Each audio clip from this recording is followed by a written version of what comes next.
Alright, creatures of the night, welcome to episode 67 of Talking Taker, our encyclopedic exploration digging up the career of the greatest professional wrestling character of all tism.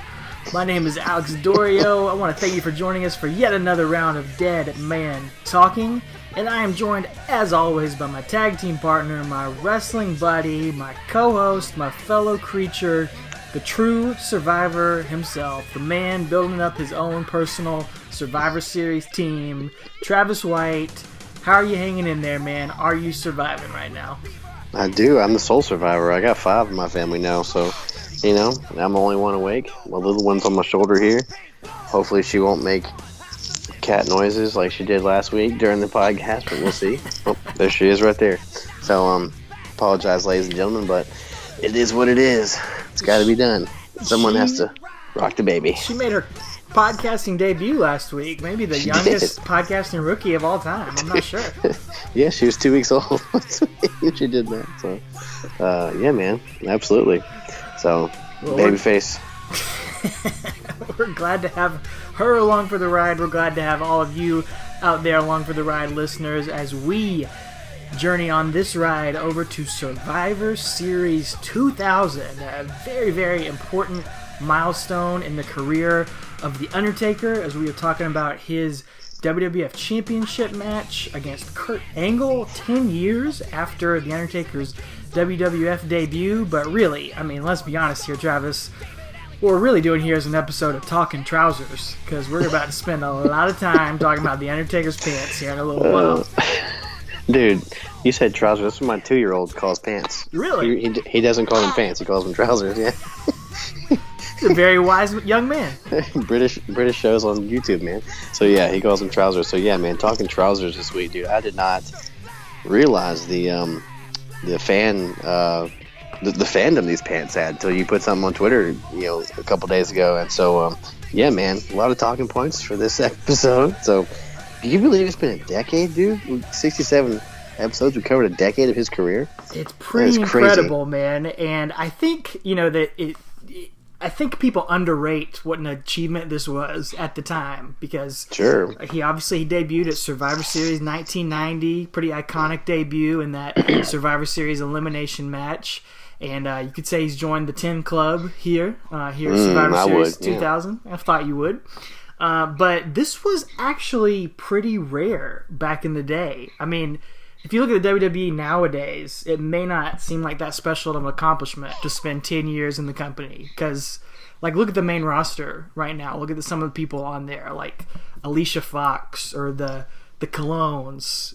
Heath Slater has almost been there for 10 years. Zack Ryder has basically been there for 10 years. People do it all the time nowadays. But in the 80s and 90s, I know you remember this, man, it was pretty rare for someone, especially like a big star like that, to last that long here in one company.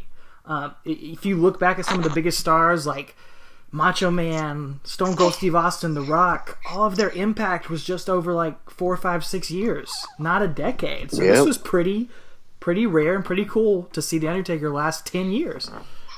Oh, absolutely. It definitely was, which is, again, going back to episode 1 of this, of Talking Taker, that's kind of what we said. He's just had such a sudden impact when he came in. He's been there this whole time. I mean, he's on his, 3rd decade at this point, Or, yeah. It's just crazy, to see. And like you said, you think about Austin. He was only there for, 96 to 2003? I mean, he's only there for 7 years, and The Rock was there about the same as a full-time performer, so just crazy, man, to think about that kind of stuff. And like you said, yeah, Rock's still there, or not Rock, Taker's still there, man, and nobody's doing a Talking Foxy that podcast or talking the Colognes, keeping up with the Colognes. Like, nobody cares. Their impacts, no offense, but they don't mean anything when it comes to the grand scheme of things in WWE history. So, were they at Survivor Series this year? They were on the pre-show. Where did that come from? I don't know. When was the last time they were on TV? A few months ago, I think, and before that, it was a couple months again before. So yeah.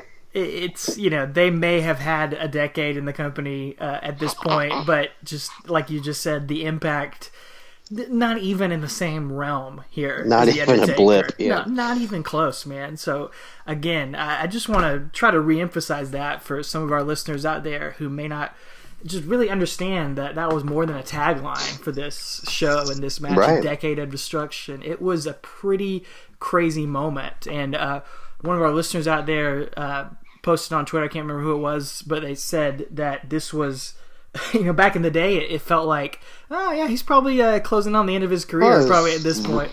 It was Turco, man. Yeah, Randy. Yeah, he said that, which honestly, I remember kind of thinking that a little bit back in the day too. Sure. Just being like, man, decade, like, yeah, it's a long time. Probably gonna wrap it up soon. Better wrap it up pretty soon. No, little did we know. Little did we know. Oh man, crazy. Well, let's get into it, man. Let's talk about this build-up to a match with another superstar who had a meteoric rise. But again, his run, not as long as you remember it. Only in the WWE there for about 7 years. Less than 7 years for that initial run there in the company. Spent more time in TNA than he did in WWE, which is pretty wild. That makes me want to slap my grandma, dude. Think about that. Kurt Angle spent more time in TNA than he has in WWE collectively. Absurd. That is crazy. Yeah, but we'll get to him and his meteoric rise again, starting out at Survivor Series, and we'll kind of talk about that as we get to the show itself. But yeah, let's kick this build off. There's not a lot happening in between. We just left off Unforgiven last week, and Undertaker is kind of MIA for the rest of the month. But I do want to hit on this Raw that happens immediately after Unforgiven, because I mentioned last week I got something. I got a soapbox I got to get on. I got to rant about, and then we'll move on a little bit. Oh, there she blows. Anyway, Raw 383. This is September 25th, 2000. I remember this episode like it was yesterday. Apparently, the WWF does not remember this episode though, because all right, we got this. They're coming to TNN. They've been home on USA for how long? Ever? Forever. Raw's been there for 7 years. They've been there much longer than that. Yeah, exactly. So, and they put on a good show here. They got, Austin's coming back to Raw. We got Y2J and X-Pac in a first blood match. Benoit Rock for the title. And then Hardy's and Edge and Christian in a WWF Tag Team title ladder match, which the night before, they just had that cage match that we talked about was kind of, no one talks about it either. But anyway, that's my rant, okay? So if you go back, people, and you watch this tag team ladder match, all right, about 42 minutes and 16 seconds into this episode on the network, something happens. There's a big spot in this match. Right. And everyone knows the spot from WrestleMania 17, WrestleMania X7, whatever you want to call it, where Edge spears Jeff Hardy as he's hanging from the belts. I think it's Bubba or Devon moves the ladder, and Jeff is swinging there all by his lonesome, and Edge jumps off that giant, 600-foot ladder, as JR probably says, or whatever, jumps off and spears him in midair, and they come plummeting down to the canvas, and that's WrestleMania 17. It's on all the highlight reels for all these teams, for all the WrestleManias ever since then. It's on everything. But that match, or that spot, happened during this episode of Raw and TNN. Same exact thing. And I remember seeing it at WrestleMania 17 being like, oh, that was cool. They did that 6 months ago on TNN. But it's like nobody remembers that. Yeah. No one. Even the guys involved. Because I've heard every podcast with Jeff Hardy on it or Edge on it, and even on their own podcast, and they'll sit there and literally talk about that spot from WrestleMania.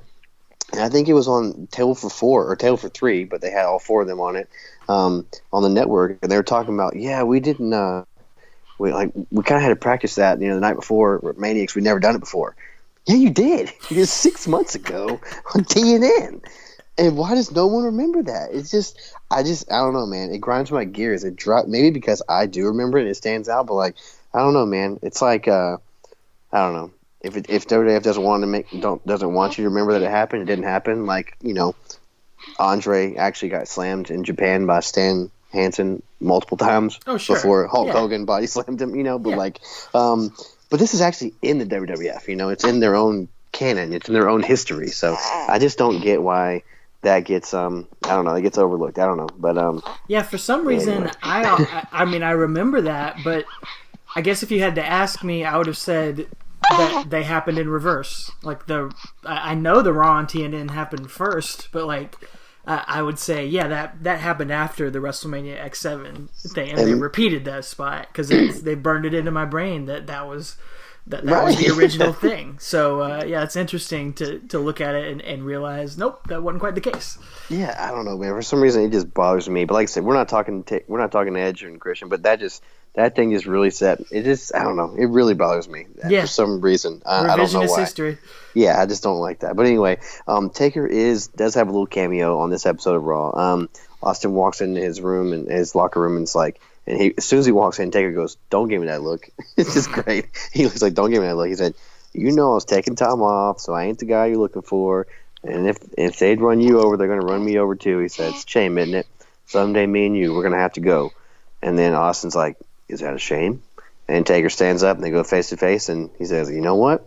Maybe it's not." And then that's the last we see Taker for a while. It is. So Austin's there interrogating him to try and find out who ran him over at Survivor Series the previous year. And thankfully, dude, I think I said it last week, thankfully we are not covering any more of that here on the show because all of that junk with Rikishi and The Rock and Triple H, it's just a huge, giant mess. And I'm glad we don't have to cover all those endless promos here.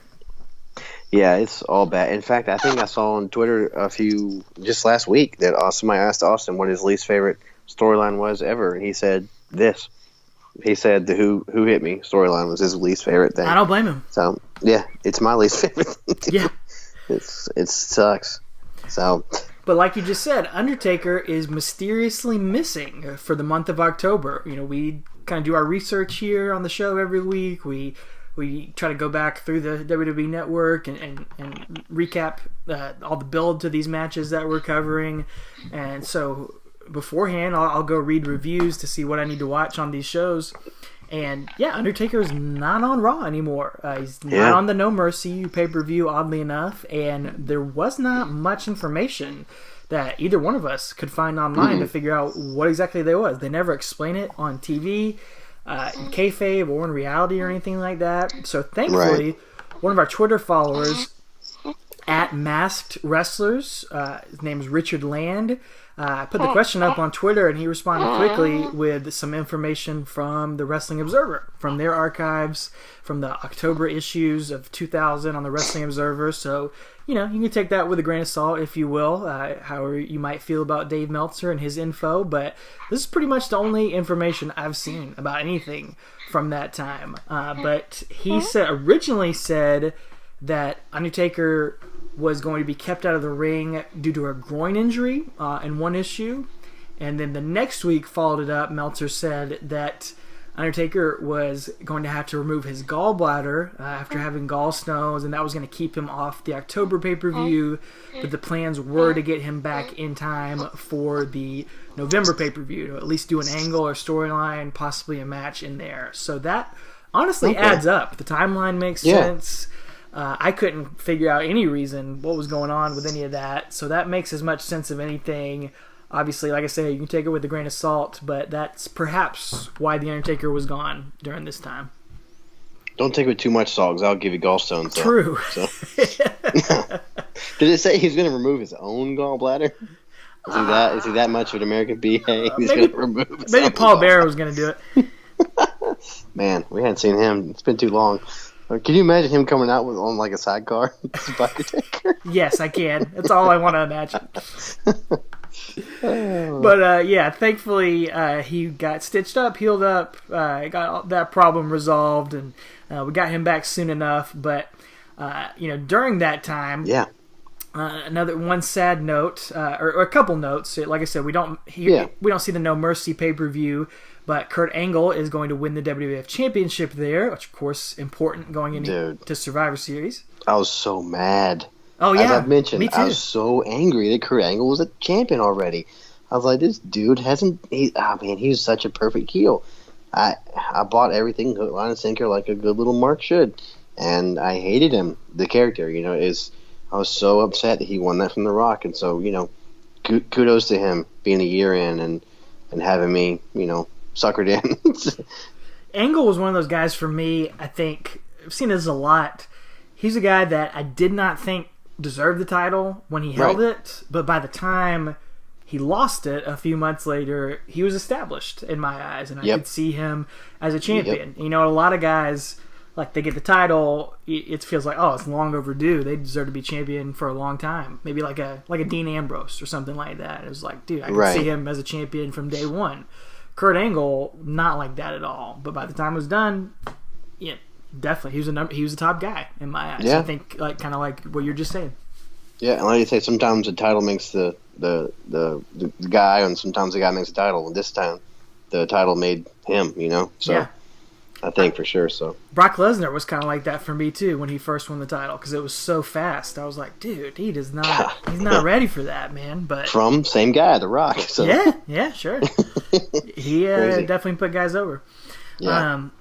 But sad news during this time, in reality, is that in October, the 23rd, October 23rd. On the 23rd of 2000, a guy we've talked about on here quite a bit in those early episodes, Yokozuna, passed away back in the year 2000, which was obviously a shame. The wrestling business, everyone's responsible for their own actions, but of course, he probably would not have battled the weight problems he battled quite so much without the wrestling business kind of pushing him towards being bigger and bigger and bigger, whatever. So that was always been one of the saddest wrestling deaths in my opinion, because the business really contributed to that at such a young age. But dude, Yokozuna was one of my absolute favorite heels of all time. For sure. He was the top heel when I first started getting into wrestling, and so in my opinion, he's a huge reason why I'm still a wrestling fan to this day, and was happy to see him go in the Hall of Fame a few years ago, but definitely sad to see him gone at such a young age. Yeah, it definitely was. Which apparently, remember when they went to Saudi Arabia at the beginning of this year, and they allegedly the guy wanted him to be there, so they put that wanted him to make that comeback. The other sumo guy. So anyway, but yeah, man, for sure. They even said it on that Raw 387. They said it opens up with his little in memoriam to him and his Vince McMahon overdub thing. He's like Rodney Anoa'i passed away today, and so it was really sad, and again, he's in the BSK with Taker here, so I want to bring that up a little bit later on. And actually, something happens on an episode of Raw I'm covering here, so it's pretty neat. Yeah. So okay. Well, take us to his comeback here on a big historic comeback from gallbladder surgery on Raw. So, what better way to come back from gallbladder surgery than another guy? We've talked about how the landscape of WWF is changing. We got lots of new talent, and not even necessarily new to wrestling, but new to the WWF. Like, we mentioned Jericho and the Radicals and all this stuff. Well, here we've got a real man's man, although he's in a much better gimmick here. We got William Regal. He's the European champion at this point. This is on Raw 388 of October 30th. He's a goodwill ambassador for WWF, and he comes up down to the ring, and it's just funny because as he comes to the ring, the steps are gone already. They're already up against the guardrail, so if you have a watchful eye, you know what's happening. So anyway, I won't waste too much time here, but he's in Boston. They're in Boston. He's talking about the Boston Tea Party, and he has 127 provisions for Bostonians to improve their lives, basically.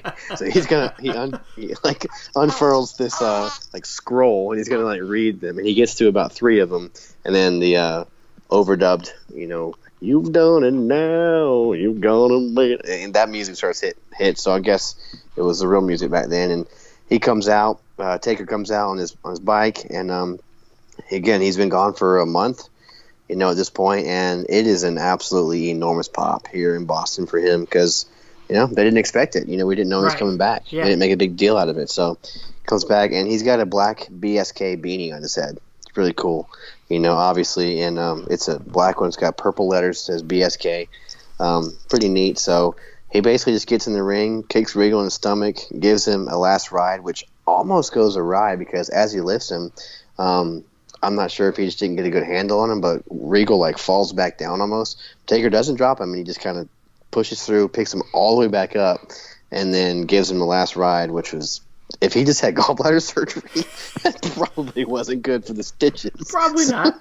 So, yeah, it almost went bad. But and then he just Taker picks up a mic and goes, "You know, I think you talk funny." And then he just leaves. That's it. So, what else do you need to say? That's out of control, man. It's so good. So yeah, that's how he comes back again in 2000. It's the second time this year he's come back from hiatus. So. And it doesn't go anywhere. Nope. Nope. That's the best part. It's just there.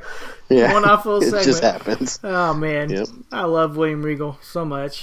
Me too. I'd love to see a William Regal Undertaker match. Man, they would. They could have some fun together. But definitely, man, I'm sorry that you had to cover that and you did not get to cover SmackDown the next few nights, or a few nights later on November 2nd, 2000, because Undertaker's going to get another just kind of a random opportunity to interact with one of the more annoying heels of the time here. Mm-hmm.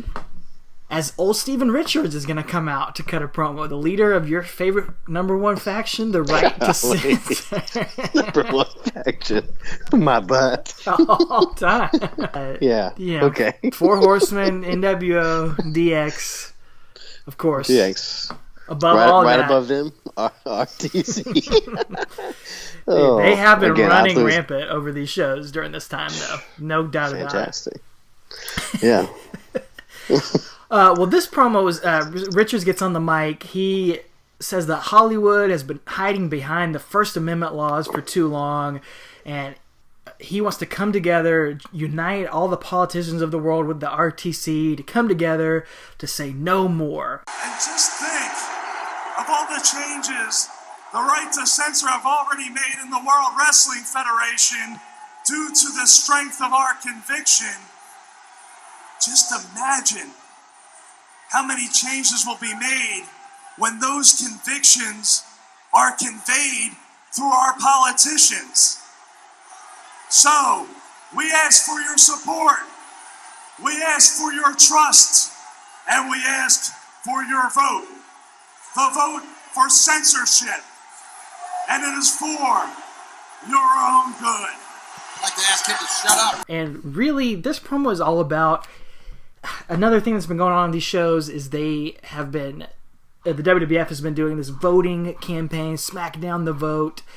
They've been really pushing hard, trying to get, again, this is the year 2000, they've been trying to get Al Gore and George W. Bush to appear on an episode of SmackDown. They have been airing commercials. They've had Jesse Ventura challenging them to do it. All these people doing it. And of course, it's not ever going to happen. Right, yeah. A few years later, they would end up having political candidates, Obama and Clinton and McCain, do some recorded messages on Raw, if you remember that. But yes. At this time, it was not going to happen. So at this point, now the WWF is going to do whatever they do when they get butthurt about stuff. They're gonna bury everybody. So they're gonna bury all these politicians and say they're evil and hypocritical and all that sort of stuff. So that's really at the basis of all this promo. So thank God Undertaker interrupts Mr. Richards here. He is wearing a Crime Inc. t-shirt tucked into his whitewashed jeans. So I guess that was the precursor to Dead Man Inc. And Steven Richards. Inc. Yeah, I don't know what that is. Wonder what the significance of that is. No idea. Probably a motorcycle gang or something like that. Probably. Richards takes this opportunity to ask The Undertaker if he would like to join the Right to Censor. Holy cow. Now that would legitimately make them the number one faction of all time. How unbelievable would that have been, man? Oh, completely. Yeah. That's worse than Daniel Bryan joined the Wyatt family. I mean, my God. Well, Taker shakes his hand at first, but then, of course, he grabs Steven Richards by the throat, says, "Did you say join you? I can't even stand to look at you. And as a matter of fact, I think you, the Right to Censor, and all those politicians that back you suck."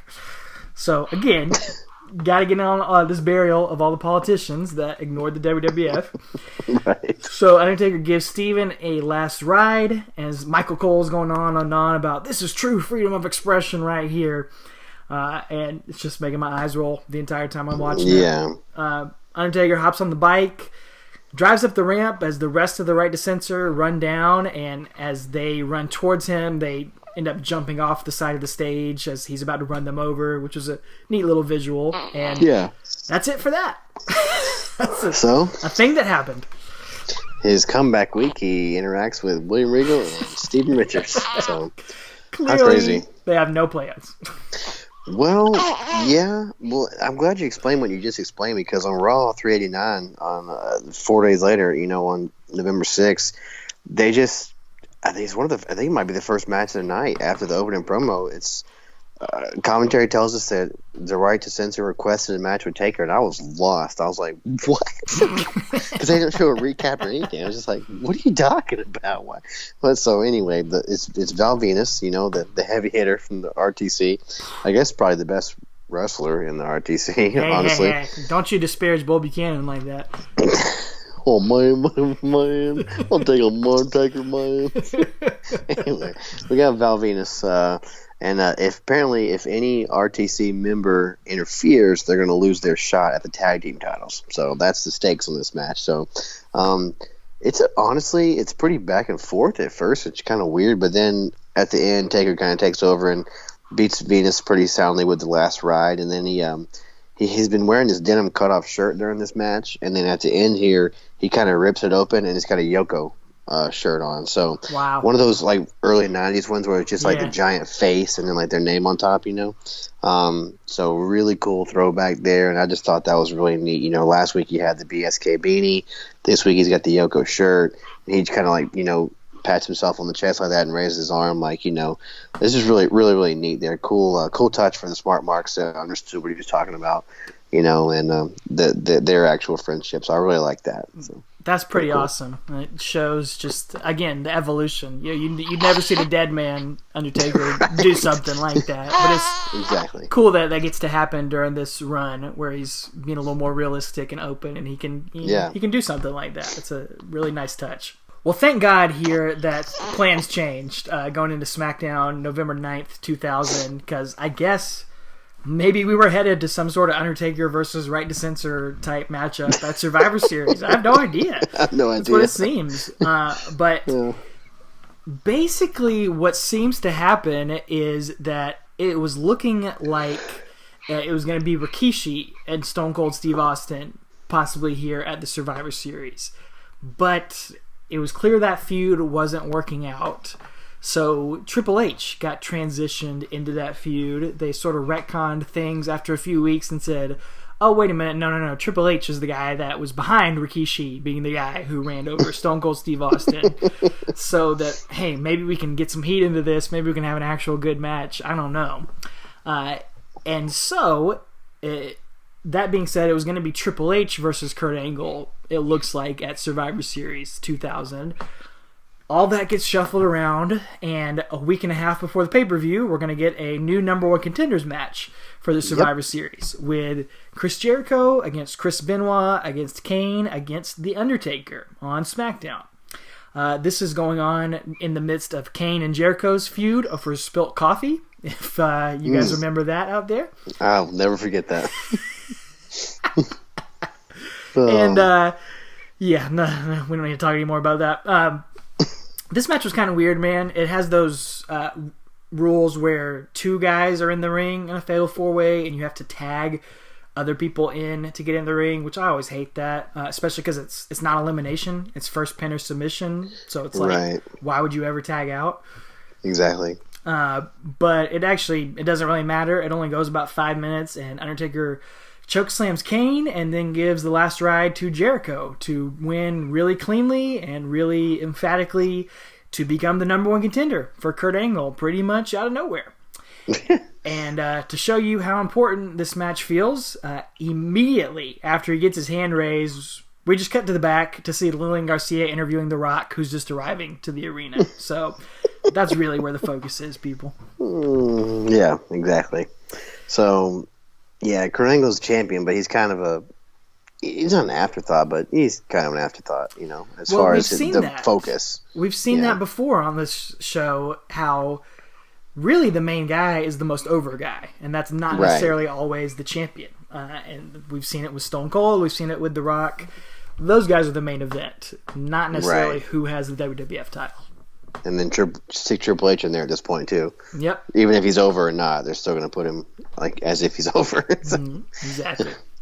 So they're going to try to go and fast forward here, try to make something out of this feud. Kurt Angle's going to come out later on in the show, cutting a promo. Well, they're in Dallas, so he's cutting down the Cowboys, saying they're not America's team. He's America's team. He's an American hero.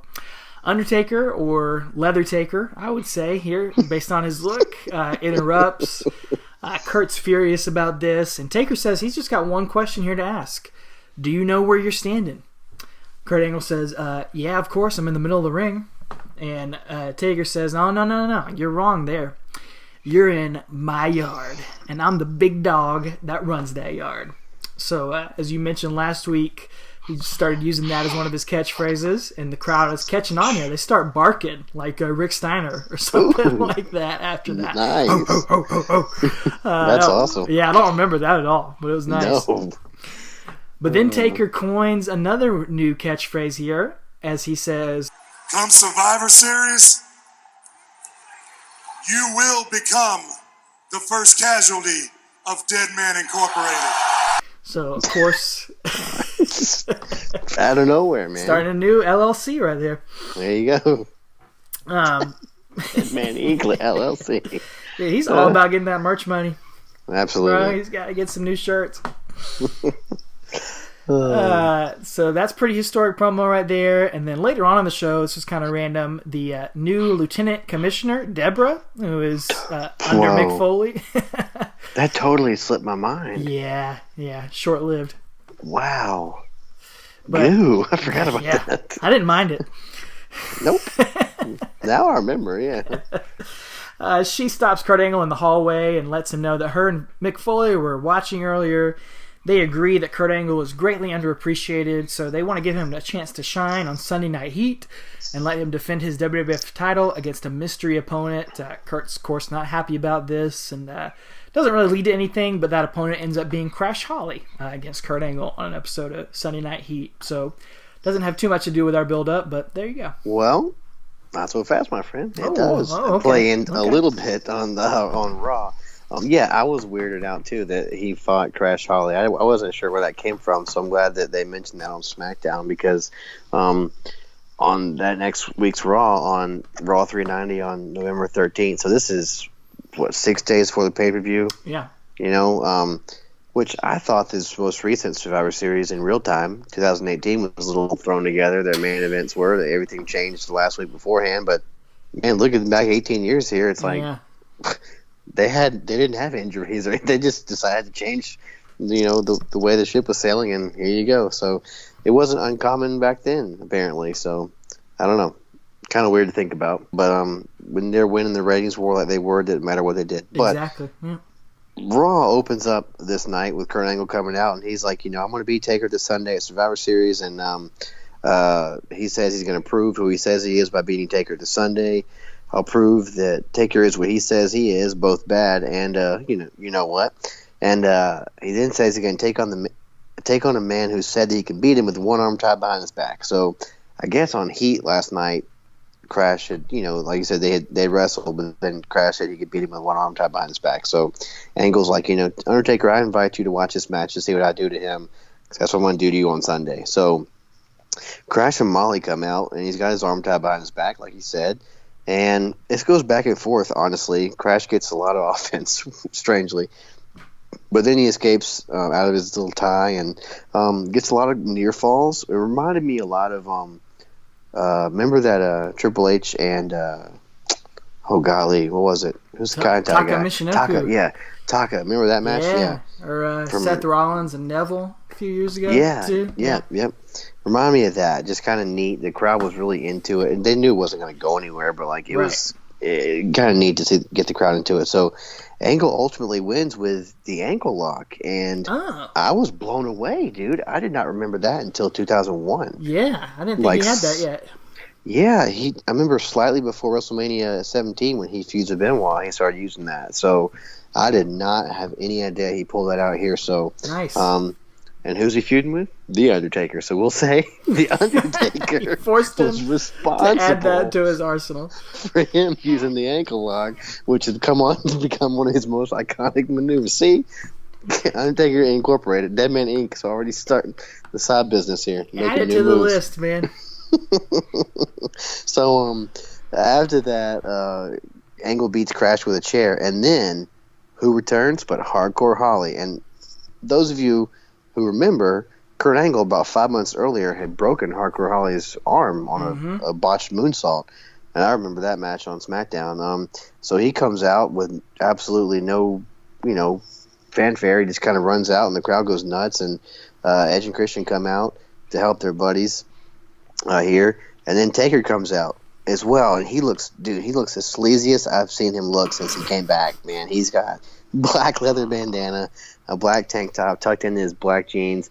His goatee looks like Big Papa Pump, man. He's got it dyed like yikes. It's brown and like blonde in the middle. It was just, he looks like a creeper, dude. Like, I don't know. But he takes out Edge and Christian and goes to take out Angle, but then Angle kind of powders out of the ring and backs up the ramp. So that all happened. So Crash, I guess, did kind of have a little bit of a play here into the storyline, because later on, Edge, Christian, and Kurt are complaining to Foley, and Foley books a 6-man. He says it's going to be the Hollies and Undertaker versus Team Eck.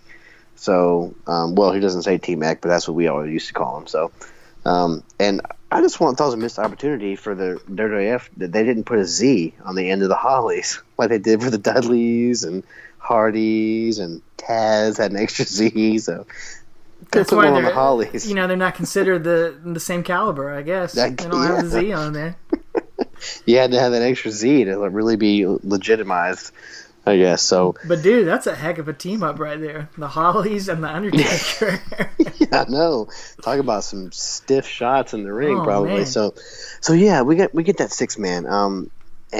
So Team Angle Team Eck comes out, and JR's like, get a good look at that title because they won't be around Kurt's waist next week.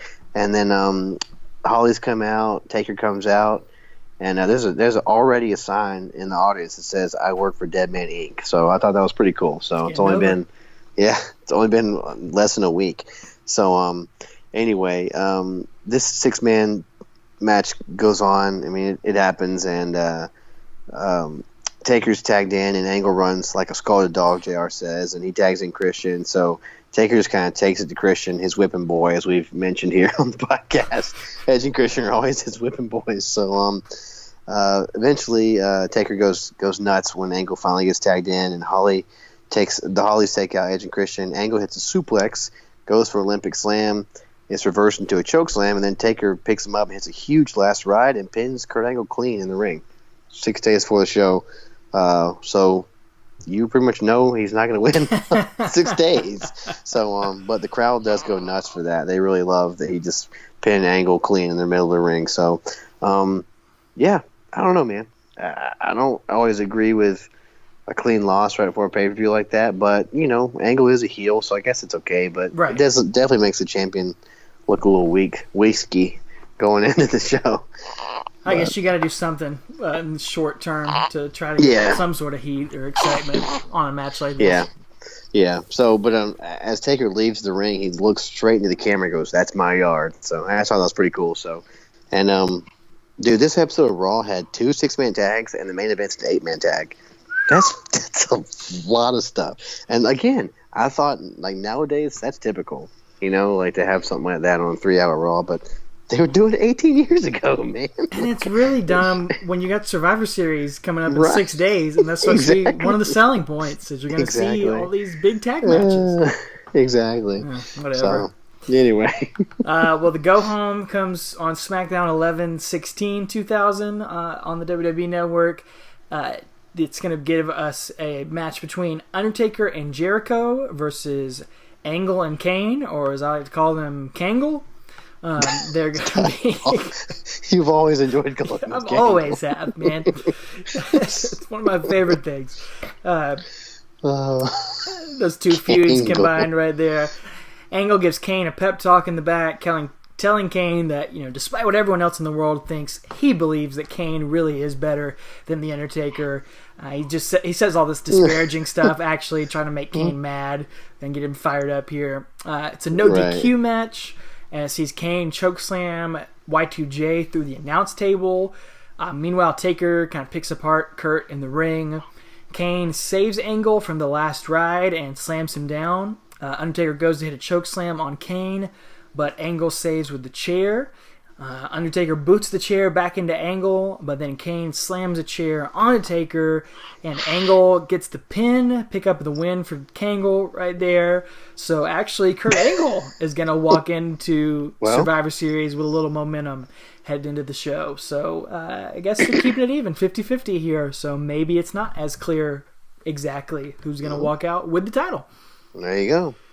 I guess I think about it nowadays because it shows the brands are split. So I guess back then it wasn't. So I guess I always think now, if somebody wins on Raw, they're going to lose on the pay-per-view. But back then they still had an extra show in between. So yeah, it makes sense. So there you go. 50-50 booking. Nobody gets over right there. I'm just kidding. It is cool to see him get his win back because now you really don't know because they both traded wins here. So it's kind of cool. So I take back what I said earlier. That's going to take us to Survivor Series, November 19th, 2000, from the Ice Palace in Tampa, Florida, home of the Lightning. I always hated it's called the Ice Palace. I know it's supposed to be like an ironic thing, but I don't know. I've always hated it for some reason. By hate, I don't hated it. It's always bothered me. Okay. So, I don't know. What's ironic about it? I'm getting a little grumpy in my old age here with 3 kids. It's ice. It's in Tampa. That's the whole thing. Okay. That's it. I don't know. Dude, 2 rants on the same show, man. That was a mini rant. That was a rant novella. Okay. Do you remember this show? Dude, I remember renting this video and watching the main event because this is the main event where Triple H pulls a giant from Halloween Havoc 95 and he dies, only to come back the next day. So he's not quite as good as the Giant because the Giant came back the same night. But Triple H died this night, ladies and gentlemen. He got lifted up in a 30 feet in the air in a forklift and dropped on his head in a limousine or a town car, whatever it was, and freaking comes back next night on Raw. So it's so stupid, dumb. Yeah, so stupid. This is why Austin hates his crap. Do you think the car was not supposed to flip exactly that way? I don't know what they were possibly going for. Maybe it was supposed to land on its side, but it flipped too much and landed flat to where that would literally kill someone. I can't figure it out, man. It was bad. I remember on Something to Wrestle, Pritchard didn't even have an excuse for it. He was just like, I don't know. Maybe they called an audible again and just had him come back next time. I mean, he could have been written off for a week at least. Forever. I don't know. So, yeah. I mean, Austin got ran over by a car, and he was out for a year. Yeah. Triple H got dropped 30 feet and smashed head first into the cement, and he's back next night. It's cool. Yeah. No bruises, no cuts, nothing. Yeah. Anyway, well, thankfully we're not talking about that. We're talking about Undertaker versus Kurt Angle for the WWF title. JR. Yeah, I mean, go ahead. I was gonna say I don't remember when I rented this video if I even watched this match because I remember how much I disliked Angle, and knowing that he's going to beat Taker here because we ran it. Obviously, it's happened. So, I don't remember if I've ever seen this match before. I couldn't recall it as I was watching it back. So this is really neat to go back and watch this. I'm excited to talk about this match. So and something else. Well, I remember the finish. I don't think I've ever seen the match, but I knew the finish pretty well. It was pretty famous at the time. JR and King are on commentary here. JR notes multiple times throughout the show, even at the beginning of the show as they're running down the card, and later on in the night he also notes it that the WWF title has changed hands the last 6 years at Survivor Series. So kind of that's crazy, man. Teasing that again, trying to get people excited for this championship match with a week and a half of build here. Yeah. Well, let's go back. So 99, it would have been Big Show. Big Show won, right? 98 would have been The Rock and Deadly Games. Yep. 97 would have been Shawn. Yep. At the screw job. 96 was Sid winning it from Shawn. Yeah, that's right. That's right. What was 95? 95 was Diesel losing, Diesel losing it to Bret Hart. And 94 would have been was Bob Backlund winning from Bret Hart. Yeah. So man, Bret Hart had bad luck at Survivor Series. Turns out he did. Turns out. Well, his fellow Canadians, Edge and Christian, are in the back before the match.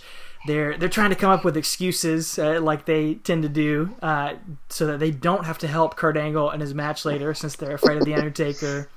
But Kurt walks in and they tell him that they're feeling sick again, and he just kind of rolls his eyes and is like, guys, don't even worry about it. I own the Undertaker.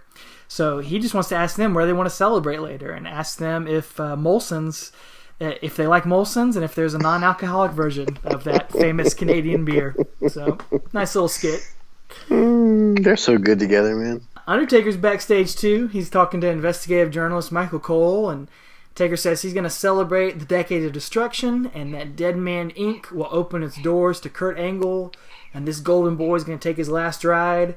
And then Taker does this weird little moonwalk. He points his fingers up in the air when he says last ride, points his fingers up to the heavens, and then just kind of scoots out backwards from the back of the promo. And dude, he was feeling good tonight, man. He had those pants on, and he was feeling good about life. So you know why he's feeling good? Because he's in the best pants in the world. Forget Shane McMahon. Best in the world are these pants. Forget CM Punk. Best in the world are these pants right here. These pants. Can't even begin to talk about them. They're out of control, man. So, yeah. Angle comes out first for this match, doesn't he? He does. Yeah, the champion out first. And it's cool because JR says, Angle debuted here a year ago, and he's had an unparalleled rise, up the ranks of the WWE, which, again, I just wrote my notes, like, other than Taker, right, from Survivor Series to Survivor Series, who else has done this, because Taker's first one he debuted, the second one he won the WWF title at, So, yeah. Just how cool is it that they parallel each other? Yeah. So, yeah, even though JR says that it's an unparalleled rise. Oh, yeah. But then he goes on to explain how Taker did the exact same thing. So it's like, well, that makes him paralleled. Thanks, Jim. Anyway, this match is third from the top. So again, Kurt Angle not getting the respect he would eventually go on to obviously earn. But third from the top. And it's, because in between this is the tag title match, I think. I believe after this I think it's the Hardys and somebody or something. I don't know. But then you got the main event, which again are the most over people on the roster, which is Austin and Triple H, and right. They might as well had a monster truck sumo match because it was so stupid. It's just as good, man. I'd rather watch the monster truck sumo match from Halloween. Yeah, maybe so. Maybe so. Oh. Angle's going to cut a promo before the match. He's talking about starting his second year in the WWF, and then he says, I would like to ask each and every one of you in the audience tonight to take a moment of silence and let's all reflect together on your favorite Kurt Angle moment from this year. Which is a great line. Yeah. He starts to go through all his different accomplishments before he's interrupted by the Undertaker riding in. And man, I just want to say the great thing about Angle, we've been praising him here, is that he would do all this comedy, be so silly, but as soon as the bell rung, man, it was all business. He was completely serious. He was such a threat, such a great performer, such a believable performer in the ring that it all worked. You had to take him seriously, and he could do this comedy because he was so dangerous in the ring. He wasn't just being funny, being silly for silly's sake. That's why he was able to be a main eventer. Yeah, no, absolutely, man. He's out of control good. Again, it's said by everybody in the business that, no one's picked it up faster than him. And I mean, no one pulls off, like you said, comedy to serious as well as him. I mean, Eddie Guerrero can do that, but even some of his in-ring stuff was still comedy. With a lot of cheat steal stuff. But Eddie can do the same type of stuff. But yeah, no one else can go straight from that comedy to just beating your butt. I mean, can you imagine Bret Hart having any of these skits? No, and doing that stuff. He couldn't pull it off. Exactly. And I love Bret Hart. Oh, absolutely. But he couldn't do that. He couldn't do it, and so it's just. I bring up Bret because this match we're going to talk about will remind us. It echoes back to Bret Hart and Taker matches, but yeah, it really anyway, does. yeah, it's just you made a good point there. He's just really cool. You can't take Angle as a joke. You got to take him seriously, even though he's hilarious, But he's just so good, man. And one other thing he says is funny. Before he gets interrupted, he's ripping on Florida and their inability to vote because the presidential election, they're doing all the recounts at this point in Florida, which I think is funny because here we are in 2018, and are they still counting stuff for the midterm elections down there? Because a little bit, yeah. They had some issues as well, so it's just funny. 18 years later, nothing's changed in Florida. Nothing has changed. That's just sad, man. So That's just weird. sad. It's so weird. Well, as hilarious as that is, and there's nothing funnier than what happens next as the Undertaker rolls into the arena in the loudest pair of snakeskin pants you have ever seen in your entire life as we kick off this segment of Talking Trousers here on the show, dude. Let's get into it, man. Dude, much has been made of these pants over the years. These pants that the Undertaker has worn. If you've never seen them, if you've never seen this match, we've got it on all the social media. We've got all those pictures, and you can go on the WWE Network and watch these watch these pants. Watch this match for these pants. And have you heard this rumor before? The rumor is that Taker's pants were lost or ripped or torn or something happened to them here. So he ended up borrowing a pair of pants. Hold on. Yeah, hold on. So he ended up borrowing a pair of pants from The Godfather. Had you heard that before?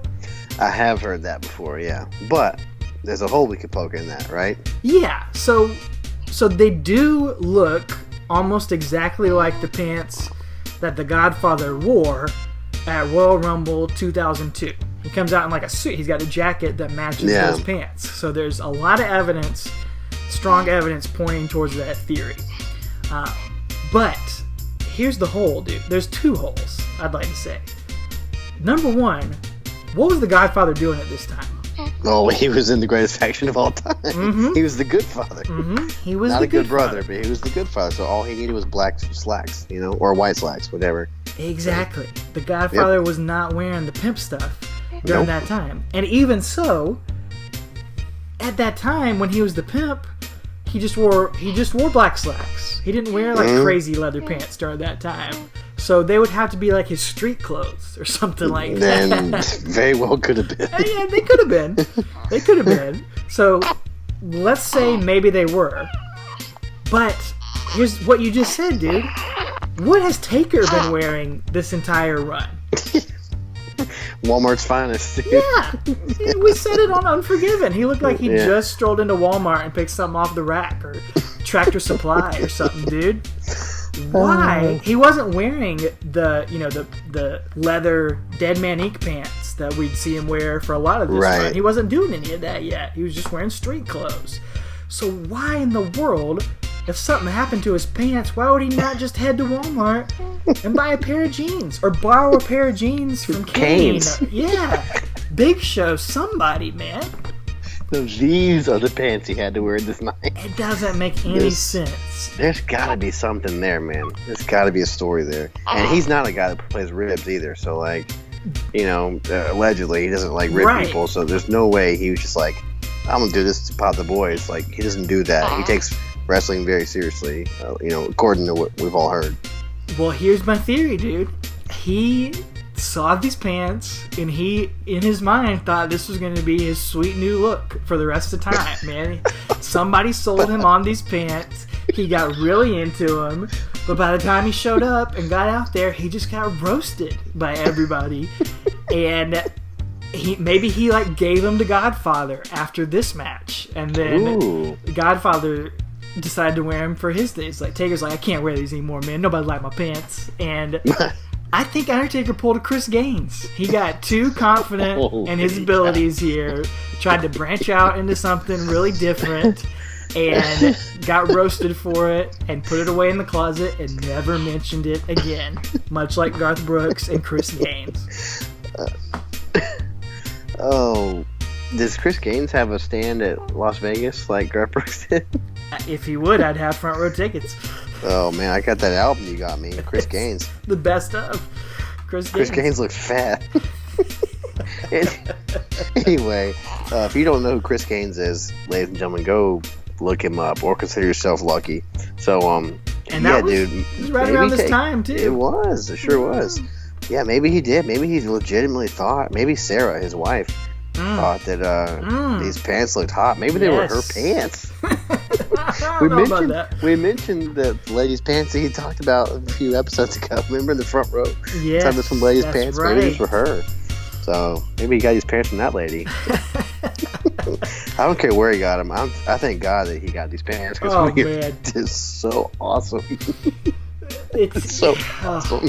We could spend all night talking about them, and listeners, we're eager to hear your theories about all these too. But well, somebody on one of our Twitter followers put on, said, top hat, leather jacket, snakeskin pants. Maybe he was secretly Trish Stratus. So that's he got this wardrobe from her. So pants. At TPK James said, I wonder if these pants were made from the snakes that he and Big Show encountered while they were going through the desert. So maybe it was a callback to that. Sweet. A little continuity back to that. The 20x20 apparel on Twitter asked if he borrowed them from Steven Tyler, which I could see that also. Aerosmith was kind of doing a comeback around that time. They were. Jaded. The Downturn podcast asked if they clearly went through Ernest the Cat Miller's gym bag for those, which exactly. I'm all for that. I'm all for more Ernest the Cat Miller love. So yeah, well, and then somebody call Taker's mom and tell him to take his pants off. At Wrestle with Andy on Twitter showed a picture of pretty much those exact pants on for sale at somewhere called Top Shop. So maybe they're coming back in style, dude. Who knows? Maybe he was ahead of the curve. Maybe he was 18 years ahead. So. Flip on the telly, man. Wrestle with Andy. So that's good stuff right there. Wrestle with Jimmy. I know. I think that's where he got it from. Oh, no, you were mentioning Twitter. Yeah. The Twitter follower. Yeah, I already forgot that's what he was. Wrestle with Andy, yeah. I get it. So, yeah. Good job. Yeah. Good job. Good job by you. Anyway, yeah, man. He Chris Gaines these pants, and we're gonna fold them up, put them in the laundry basket, and probably bury them alive, I guess, because we're never gonna see them on this dead body again. So, anyway, yeah. Yeah, take us to the match, Travis. Oh, I don't know how to recover from what we just talked about. I'll try to. So yeah, Angle basically as Taker gets in the ring, Angle leaves the ring. Just perfect heel stuff right there, man. Taker grabs the title from Earl Hebner and poses with it, which kind of riles the crowd up and they get excited, seeing him with the title again. So that's pretty cool to see that. And Angle's kind of stalling outside, and King's putting it over King's putting it over as good psychology, and JR's like, well, he's being a coward. And it's hilarious right here. I don't know if you caught this part, but he says he's being a coward. And as he says the word coward, Taker walks over and grabs the chair from under Howard Finkel. And when he does it, King goes, no, that's Howard, not Coward. Just the way he thought of that so fast on his feet was so beautiful, man. Always, man. He's like, no, that's a Howard, not a coward. I was like, oh, dude, King killed it right there. On top of his game, every time. Well, yeah, they do a little bit of the stalling here at the beginning as Taker tosses the chair into the ring. He tells Angle to use it. He's like, nah, man, let's make it an even fight, dude. You can't stand in the ring against me. So a little psychological move from Undertaker there. Angle obliges and hits Undertaker with the chair to the back before the bell even rings here. So he gets a little free shot in there to even the odds, and the bell does ring, and Angle takes over quick in the corner. And then we kind of see Undertaker do what we've seen many, many times here at the beginning of matches. Yeah. This little signature reversal in the corner. hits Angle with a big boot and leg drop. So a little nod to one of his former Survivor Series opponents, Hulk Hogan. And then he does as he did at Fully Loaded with Kurt Angle. A little callback to their first match with each other. He goes for a quick pin, and then Undertaker picks up Angle after a 2 count when it looks like he could have had it for 3. Hits an elbow and then does it again, and Earl Hebner is just screaming at Undertaker, telling him he's a fool, that he can win the title right here. But he wants to inflict a little more pain. Just pin him, boy. And he's like, no, I'm gonna give this more punishment. So at this point, I spent all this money on these pants, dude. I can't wrestle for just a minute. Oh my goodness, I can't take my eyes off those pants during this match, dude. They're like a tractor beam on them or something. Man, I can't. They're so good.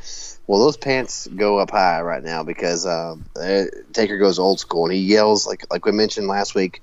You know, he coined his own old school phrase. We had no idea like he did that. So he yells old school, and again, commentary just continuously putting over this 10-year deal for Taker, man. Like, keep talking about how he's been here 10 years, decade destruction, yada yada. But again, like you said, man, nobody else has really done that. You know, so it really was a big deal. You know, like, can you imagine like on Raw next Monday, like Zack Ryder's 14 years of destruction? Like, it's so good.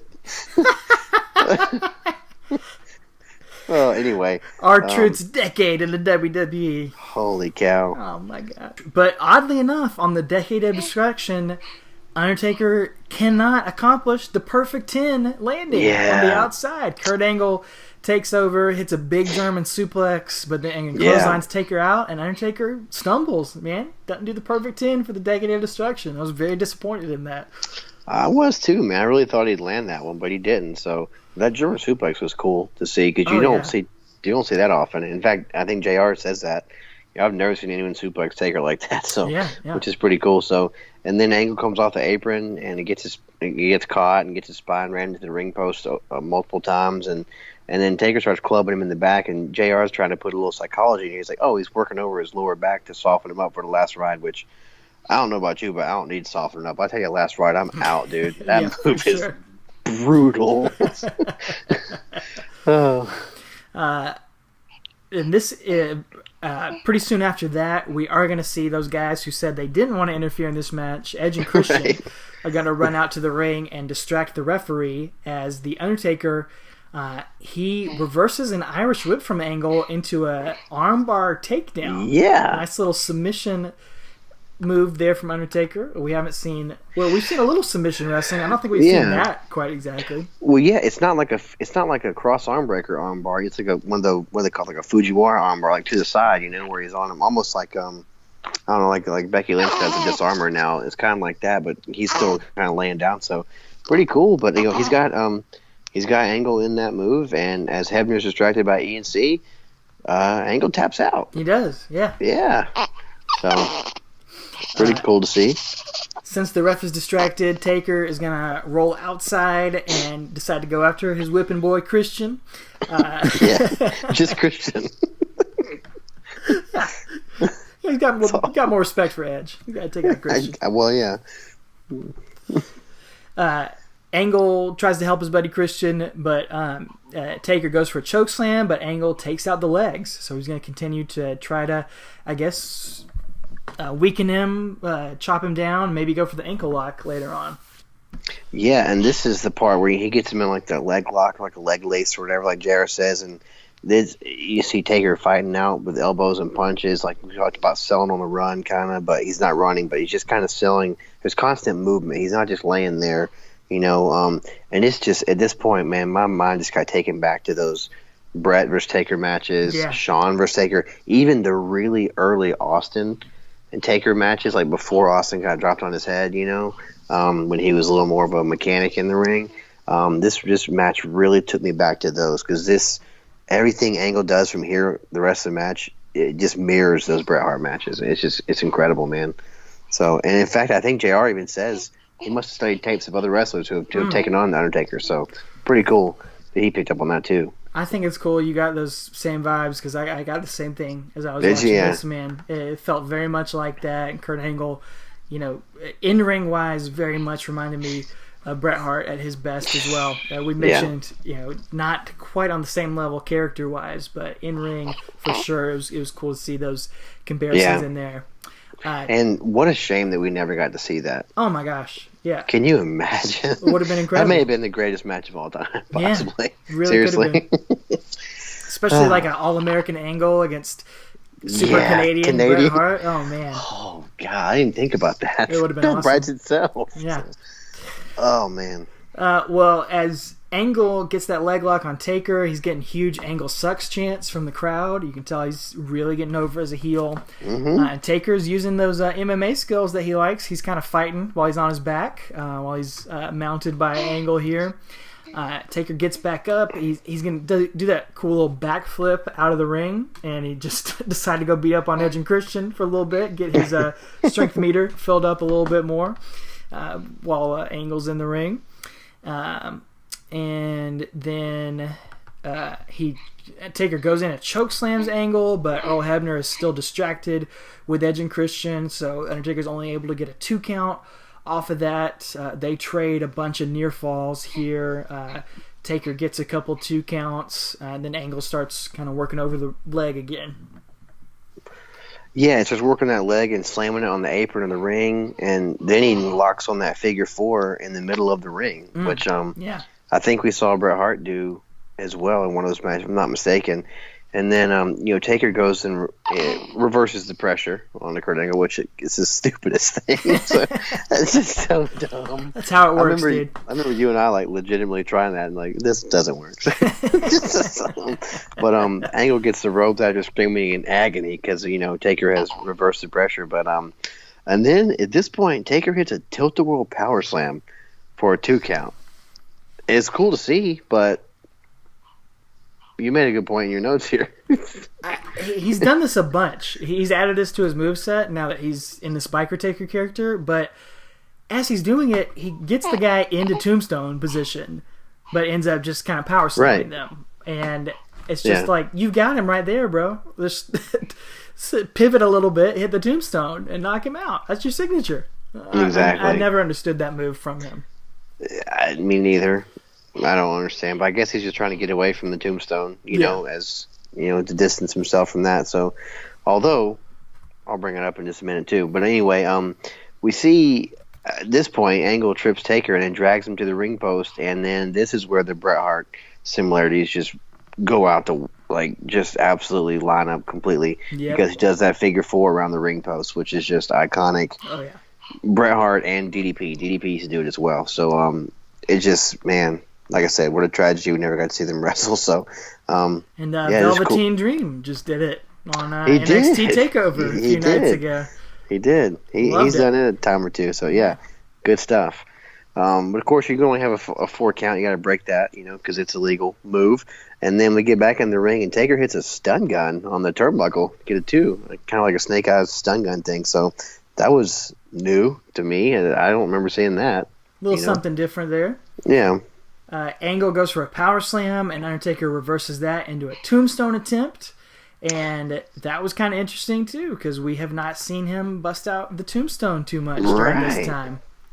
Yeah, I mean, is that the first, that we've seen since May, or did he... I want to say he did it in those first few weeks where he came back. See, all I remember is choke slams everywhere. I don't know, man. But he wasn't doing the last ride at first either. Right. So, I think it was just choke slams. It was his finisher back then. Yeah, if he did it, he only did it once or twice during that time. I can't remember exactly.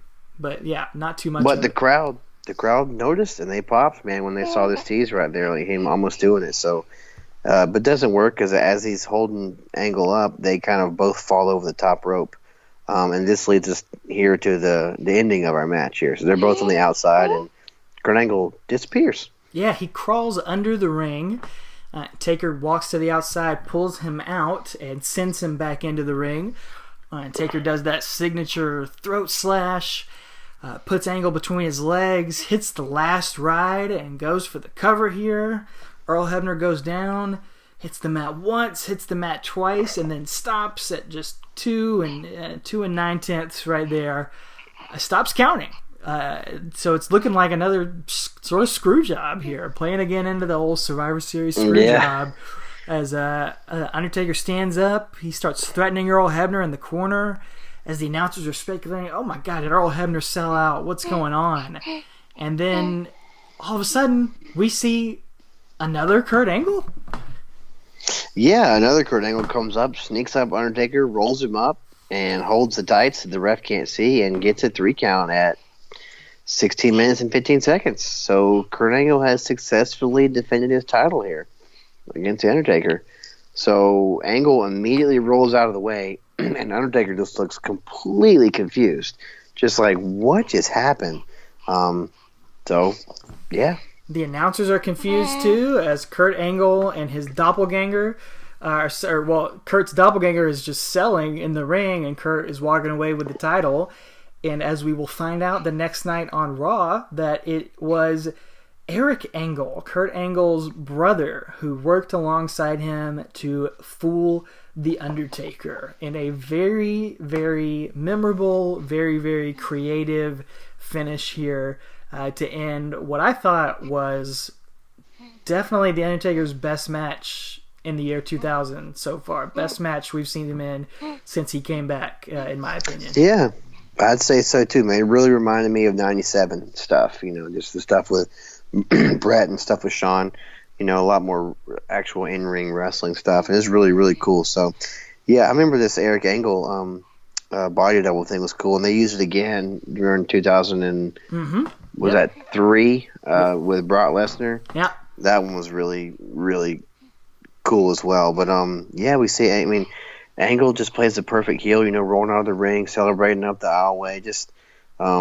really cool. And that's not it, though, because he runs into the back and you see him jump into a sparkly green Lincoln Town Car, and he gets out of Dodge, man, just like a perfect coward should, so just so good, man. Absolutely. And it's a nice little tease for Monday Night Raw, too, to try to figure out what the heck just happened here. Yeah.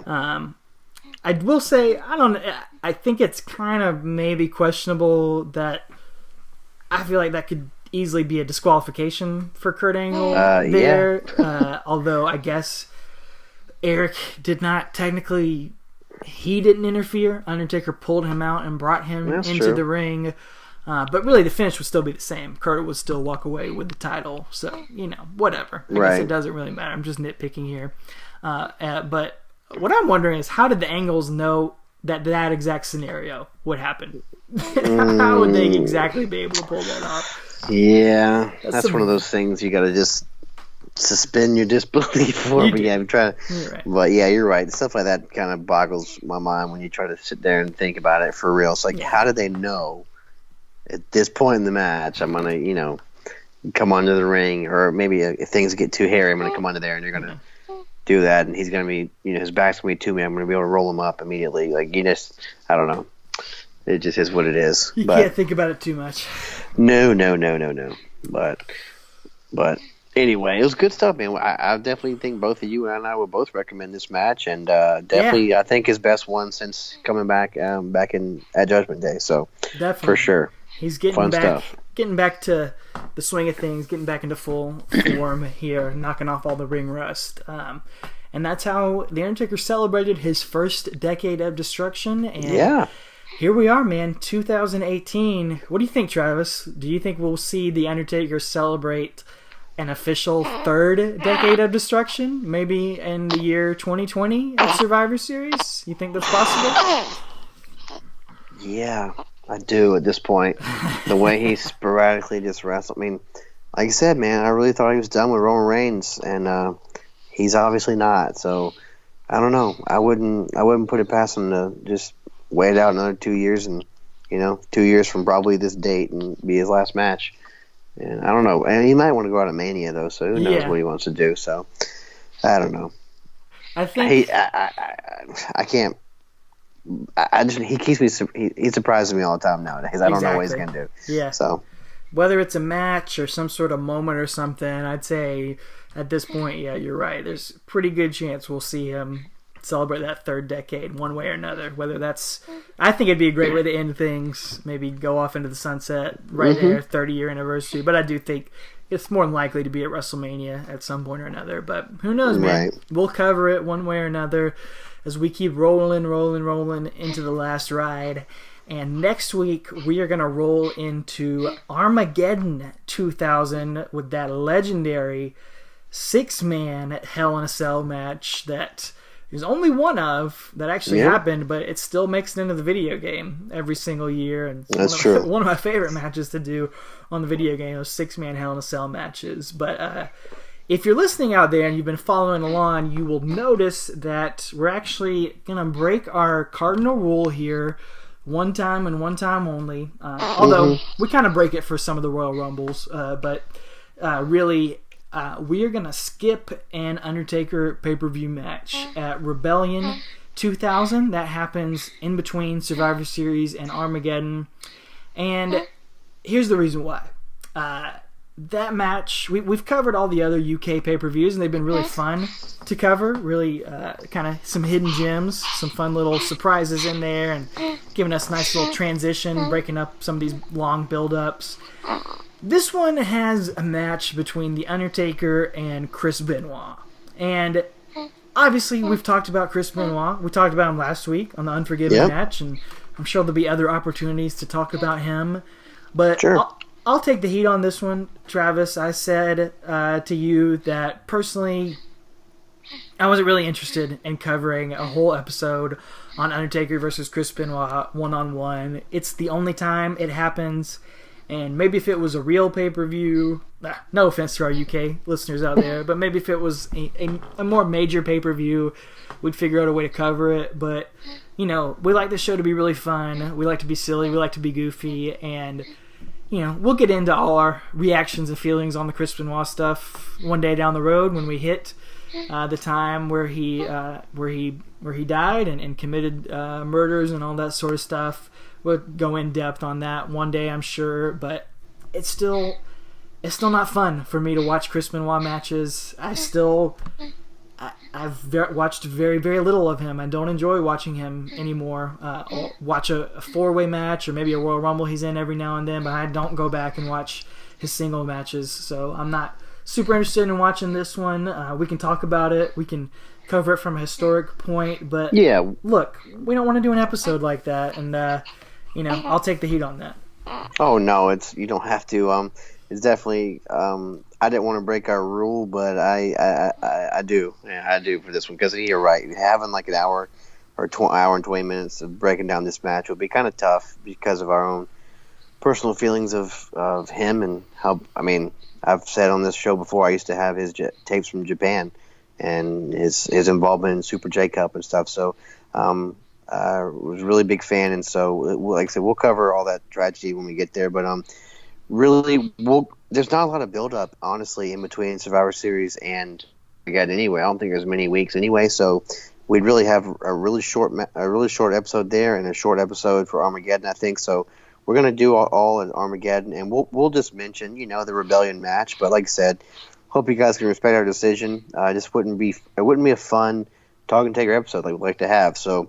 We'll kind of cover it briefly, but not going to go in full depth on it. So, apologies for breaking our one rule, but it's what it is. So that's right. It'll be our one deal with it. It'll be our one exception on our free podcast that we're doing here, and we hope we'll continue to give you guys. We hope to continue to over-deliver with our content here. And look, we'll do a bonus match here sometime here in the next few weeks to make up for the loss of that match and that pay-per-view match. So hope you guys understand. No offense, if you still love Chris Benoit, still enjoy watching his matches, more power to you. We just personally still don't. And, that's okay either way. Again, we've talked about him. We've covered him. He existed in life. He existed in WWF. They erased him. I don't erase him. He doesn't not exist. But just focusing on that one. Like I said, luckily it's only one-on-one match they have in the history of their runs together. So we won't have to do this at all. This is a one time only. We're going to skip this. So anyway, is what it is. But thank you, creatures, for listening and supporting us and hopefully you can support our decision for next week. So. Yes, thank you and so much. And by the way, happy Thanksgiving yesterday. Happy Thanksgiving to everybody. Thanks again to everyone who shouted us out for the pants, gave us all your theories on Undertaker's pants. Thank you to Richard Land again at Masked Wrestlers for filling us in on the Undertaker's absence during that period of time. Like I said, Randy Turco again shared with us some of his Dead Man Inc. apparel. He had the Decade of Destruction shirts, was looking good in that stuff. Fresh, my goodness. Scott Bismarck on Twitter, he shared with us that video of The Godfather making his return at the 2002 Royal Rumble with those very, very similar pants. I don't know. We're definitely open to more and more theories about what was going on with these amazing, ridiculous pants. Dolores Hooper says she's probably going to pick up a pair of these for some Undertaker 2000 cosplay. More power to you for that. And again, shout out to the Bottom Line Wrestling Cast. Their latest episode, for all you Taker fans, if you haven't listened to them yet, they do a little watch-along commentary for the Cold Day in Hell pay-per-view match that we covered here.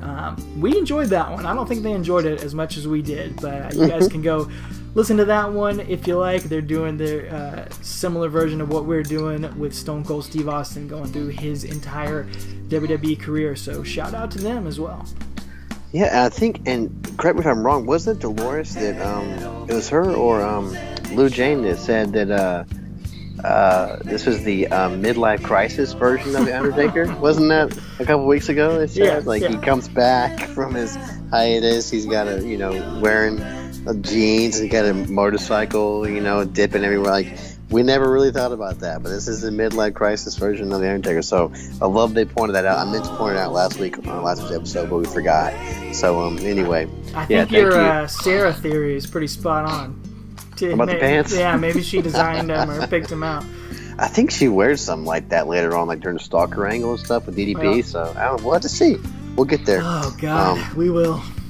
Oh, Lord, have mercy. Yep, we will.